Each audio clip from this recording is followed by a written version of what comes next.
Most parents think that they have installed their child safety seats the right way. According to the National Highway Traffic Safety Administration, more than half are incorrect. Dahlia Risk is a child passenger safety technician. She has some common mistakes that parents are making and some great tips to keep kids safe. Well, nice to see you. Thanks for being here because this is a really important topic. Yes, thank you. Thank you for inviting me. I'm excited to share. I feel like we have talked about for years how many people incorrectly use their car seat. It's still happening. Yes. So 90% of parents believe that their car seat is installed and used correctly, but 60% of parents are either using the car seat wrong or installed wrong or both. And it's such a big danger. What are people doing wrong? All the same thing or different things? So one of the most common misuse is that the harness, which you could see right here, is too low. This should be right at the armpit level right here. This is a pre-crash positioner, meaning it holds the harness over the shoulders so that the child doesn't fall out. If it's too low, this will slip over their shoulders and they'll fly out, which you don't want that. Parents will have twists in the harness. Like you can see here, you don't want twists. The twists can actually cut through the child in a crash, which most parents don't recognize. And parents will put bulky clothes on underneath the harness like this, and that creates too much space, creating brain, neck, and spine injuries if they're in the crash. So you always want to use either a coat designed for the car seat that lets the harness be right on the chest and shoulders, or you could use a blanket or just take coats off. But you do want the harness to be directly on the chest and shoulders like this in order for them to be riding safely. Okay. And as we move into the fall and into the winter months, that's good to point out. Yeah.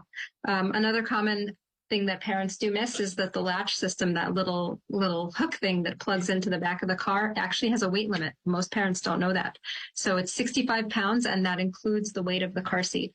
And so you have to add your car seat's weight to your child's weight before using the latch. And if they are more than 65 pounds, you need to switch over to the seatbelt. So the forward-facing car seat, rear-facing, rear face as long as possible. The rear-facing car seat acts like a cradle to the back of your child's head, neck, and spine. So the longer you keep them like that, then the car seat's absorbing the force of the crash. When they're forward-facing, they have a little less protection. So right now, I think most states, the guidance is 2 years old. But if you can keep them rear-facing till 4 or 5, they're just much better protected that way. Yeah, they really are. And as far as putting the car seat in the car itself, that's always tricky, I know, especially for first-time parents.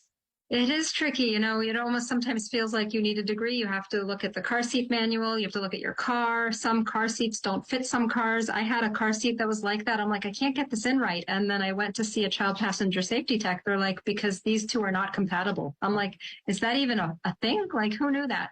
So, you know, if a parent is really struggling, there's a National Child Passenger Safety Tech lookup.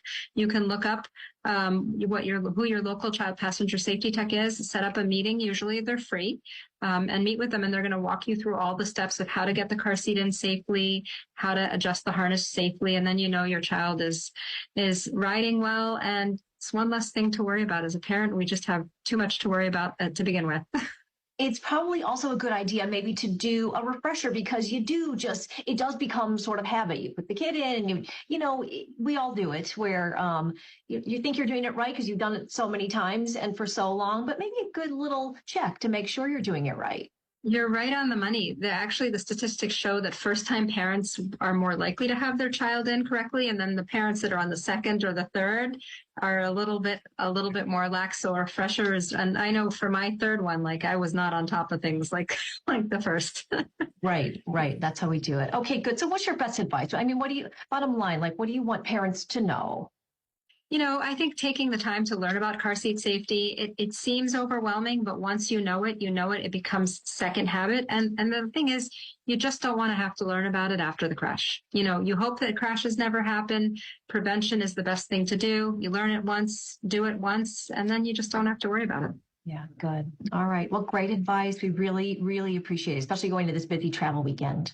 Thank you, Michelle. I hope you have a wonderful Labor Day weekend. Thanks. You too.